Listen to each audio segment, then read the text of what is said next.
औज़ुबिल्लाहिमिनश्शैतानिर्रजीम बिस्मिल्लाहिर्रहमानिर्रहीम। अस्सलाम वालेकुम दोस्तों इस टाइम मैं खड़ा कब्रस्तान से। तुम कब्रस्तान का मंजर देख सकते हो। सारी कब्रस्तान है। ये छोटे छोटे पत्थर पे ना, एक कब्रस्तान की निशानदेही है। छोटी छोटी कब्र कब्रस्तान इस वास्ते खड़ा। तुम भी सोचते हो कि बंदा कब्रस्तान क्यों खड़ा है। ये कब्रस्तान खड़े होने की मैं वजह तुहानू दसना।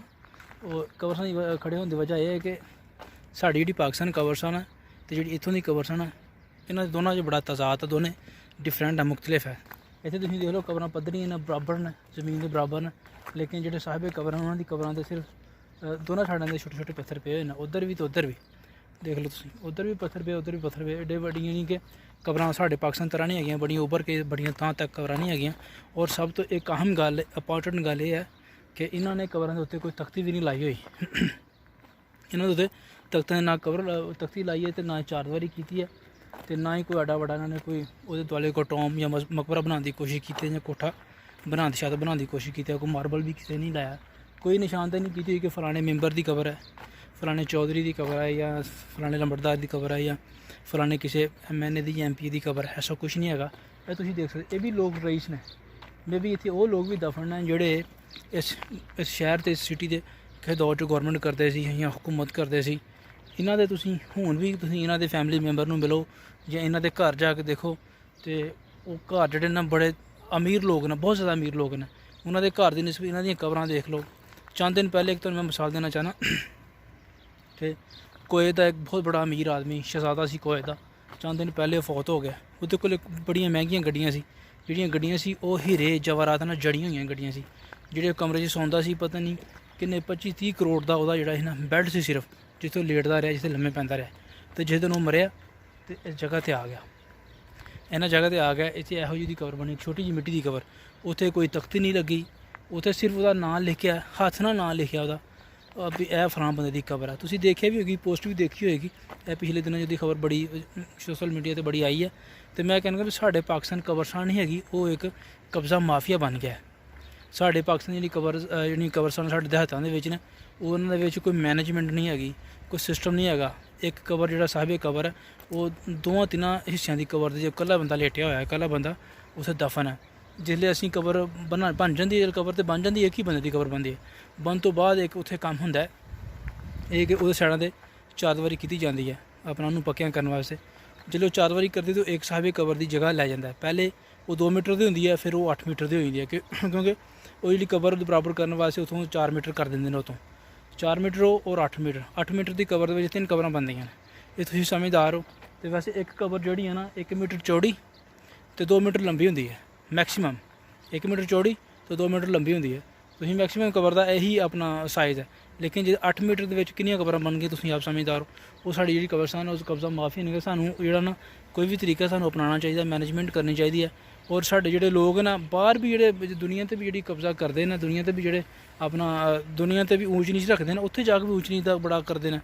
फिर असीं तख्तियां बड़िया वड्डियां लाइयां ने, फिर मार्बल लाई अपने कब्रां दे साहिब कब्रां दे। ठीक है, साढ़े वालदेन साढ़े बजुर्ग न, सारे लोगों की दुनिया जी ना अपना वालदेन कब्रां से दफन है, किसी का नहीं, सारी दुनिया के।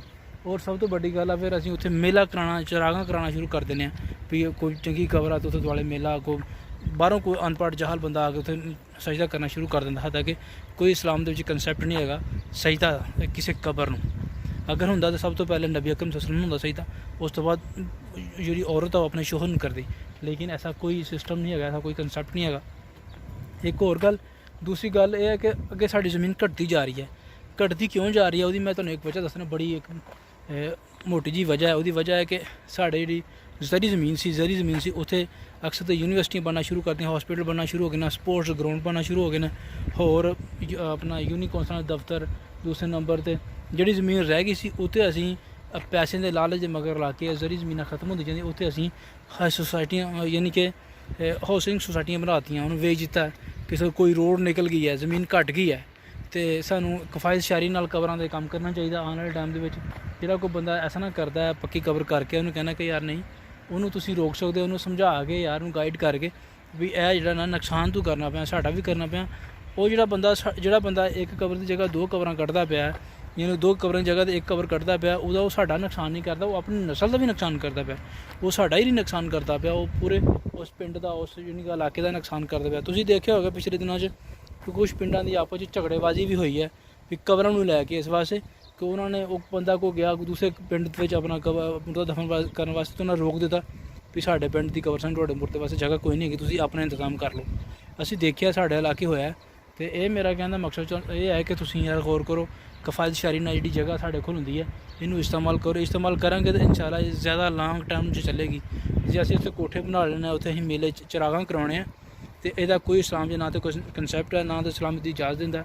ਇੱਕ ਹੋਰ ਜੇ ਗੱਲ ਹੈ, ਤੁਸੀਂ ਆਪਣਾ ਅੱਜ ਤੋਂ 5000 ਸਾਲ ਪਹਿਲੇ ਜੰਨਤ ਮੁੱਲ ਹੈ ਖਾਨਾ ਕਾਬਾ ਦੇ ਵਿੱਚ ਕਬਰਸਤਾਨ ਹੈ, ਤੁਸੀਂ ਉੱਥੇ ਜਾ ਕੇ ਦੇਖੋ, ਉੱਥੇ ਨਬੀਆਂ ਦੀਆਂ ਕਬਰਾਂ ਨੇ, ਪੈਗੰਬਰਾਂ ਦੀਆਂ ਕਬਰਾਂ ਨੇ, ਰਸੂਲਾਂ ਦੀਆਂ ਕਬਰਾਂ ਨੇ, ਸਾਹਬਾ ਇਕਰਾਮ ਦੀਆਂ ਕਬਰਾਂ ਨੇ, ਜਲੀਲੁਲ ਕਦਰ ਸਾਹਬਾ ਦੀਆਂ ਕਬਰਾਂ ਨੇ, ਆਪ ਸਰਕਾਰ ਜ਼ਿੰਦਗੀ ਦੇ ਵਿੱਚ ਵੀ ਉੱਥੇ ਲੋਕ ਦਫਨ ਹੋਏ ਨੇ, ਉਹਨਾਂ ਦੀ ਕਬਰਾਂ ਇਸ ਤਰ੍ਹਾਂ ਹੀ ਕੱਚੀਆਂ ਨੇ। ਕੋਈ ਉੱਥੇ ਕੋਈ ਆਪਣਾ ਅਗਰ ਉਹਨਾਂ ਨੇ ਵੀ ਕਬਰਾਂ ਪੱਕੀਆਂ ਕੀਤੀਆਂ ਹੁੰਦੀਆਂ ਜਾਂ ਉਹਨਾਂ ਨੇ ਵੀ ਸਿਸਟਮ ਹੋਇਆ, ਤਾਂ ਉਹ ਫਿਰ ਜੰਨਤ ਮੌਲਾ ਨੇ ਪੂਰਾ ਮੱਕਾ ਜਿਹੜਾ ਨਾ ਕਬਰਸਤਾਨ ਦਾ ਮੰਜ਼ਰ ਪੇਸ਼ ਕਰਦਾ, ਪੂਰਾ ਮੱਕਾ। ਉਸ ਤੋਂ ਬਾਅਦ ਤੁਸੀਂ ਮਦੀਨੇ, ਤੁਸੀਂ ਆ ਜਾਓ ਮਦੀਨੇ ਪਾਕ ਦੇ ਵਿੱਚ ਜੰਨਤੁਲ ਬਕੀ ਹੈ, ਜੰਨਤੁਲ ਬਕੀ ਦੇ ਵਿੱਚ ਰੋਜ਼ਾਨਾ ਹੀ ਉੱਥੇ ਕਮ ਸੇ ਕਮ ਮਹੀਨਾ ਥੋੜ੍ਹੇ ਬੰਦੇ ਵੀ ਅਸੀਂ ਨੋਟ ਕਰੀਏ ਨਾ, ਥੋੜ੍ਹੇ ਬੰਦੇ ਵੀ ਦੇਖੀਏ ਤਾਂ 7 8 10 ਬੰਦੇ ਰੋਜ਼ਾਨਾ ਉੱਥੇ ਦਫਨ ਹੁੰਦੇ ਰੋਜ਼ਾਨਾ ਹੀ। ਔਰ ਬੰਦੇ ਲਗਾਤਾਰ ਉੱਥੇ ਕਬਰਾਂ ਕੱਢ ਰਹੇ ਨੇ। ਜਿਹੜੇ ਲੋਕ ਉੱਥੇ ਜਾਂਦੇ ਨੇ, ਜਿਹੜੇ ਲੋਕਾਂ ਨੇ ਜ਼ਿਆਰਤ ਕੀਤੀ ਉਸ ਜਗ੍ਹਾ ਦੀ, ਉਹ ਲੋਕ ਤੁਹਾਨੂੰ ਬਿਹਤਰ ਤਰੀਕੇ ਨਾਲ ਦੱਸ ਸਕਦੇ ਨੇ ਕਿ ਵਾਕਈ ਐਸਾ ਹੈ, ਉੱਥੇ ਕਬਰਾਂ ਨਿਕਲੀ ਹੋਈਆਂ ਨੇ, ਸਪੈਸ਼ਲ ਨਿਕਲੀ ਹੋਈਆਂ ਕਬਰਾਂ ਨੇ। ਤੇ ਉਹ ਮੇਰਾ ਇਹ ਕਹਿਣ ਦਾ ਮਕਸਦ ਹੈ ਕਿ ਯਾਰ ਤੁਸੀਂ ਆਪਣੀ ਕਬਰਸਤਾਨ ਦੀ ਜਿਹੜੀ ਜਗ੍ਹਾ ਉਹਨੂੰ ਮਹਿਫੂਜ਼ ਕਰੋ, ਸੇਵ ਕਰੋ। ਅਸੀਂ ਹਰ ਇੱਕ ਚੀਜ਼ ਨੂੰ ਸੇਵ ਕਰਨਾ ਪਿਆ, ਪਾਣੀ ਨੂੰ ਸੇਵ ਕਰਨਾ ਪਿਆ, ਠੀਕ ਹੈ ਨਾ, ਹਰ ਇੱਕ ਚੀਜ਼ ਨੂੰ ਅਸੀਂ ਸੇਵ ਕਰਨ ਦੀ ਕੋਸ਼ਿਸ਼ ਕਰਾਂ। ਲੇਕਿਨ ਕਬਰਸਤਾਨ ਦੀ ਜਗ੍ਹਾ ਵੀ ਸਾਨੂੰ ਸੇਵ ਕਰਨਾ ਬਹੁਤ ਜ਼ਰੂਰੀ ਹੈ, ਬਹੁਤ ਬੜਾ ਅਹਿਮ ਪੁਆਇੰਟ ਹੈ ਸਾਡੀ ਜ਼ਿੰਦਗੀ ਦਾ। ਕਿਉਂਕਿ ਕੁੱਲੁ ਨਫਸਤੁਨ ਜ਼ਾਇਕਾਤੁਲ ਮੌਤ, ਹਰ ਬੰਦੇ ਨੇ ਮਰ ਜਾਣਾ ਔਰ ਮੌਤ ਦਾ ਜ਼ਾਇਕਾ ਚੱਖਣਾ, ਤੋਂ ਚੱਖ ਕੇ ਅਸੀਂ ਕਬਰਸਤਾਨ 'ਚ ਜਾਣਾ। ਤੇ ਅਸੀਂ ਉਹ ਜਗ੍ਹਾ ਸੇਵ ਕੀਤੀ ਹੋਏਗੀ, ਸਾਨੂੰ ਆਉਣ ਵਾਲੇ ਟਾਈਮ ਦੇ ਵਿੱਚ ਕੋਈ ਪ੍ਰੋਬਲਮ ਨਹੀਂ ਹੋਏਗੀ, ਸਾਨੂੰ ਕੋਈ ਮਸਲਾ ਨਹੀਂ ਹੋਏਗਾ। ਸ਼ਹਿਰਾਂ ਵਿੱਚ ਤੁਸੀਂ ਦੇਖ ਲਓ, ਉਹਨਾਂ ਨੇ ਕਬਰਸਤਾਨ ਬਾਉਂਡ ਕਰ ਦਿੱਤੇ ਆ, ਕਬਰਸਤਾਨਾਂ ਨੂੰ ਲੋਕਾਂ ਨੂੰ ਰੋਕ ਦਿੱਤਾ ਵੀ ਤੁਸੀਂ ਦੂਸਰੀ ਕਬਰਸਤਾਨ ਚੱਲ ਜਾਓ, ਕਿਉਂਕਿ ਜਗ੍ਹਾ ਫਿਲ ਹੋ ਗਈ ਆ।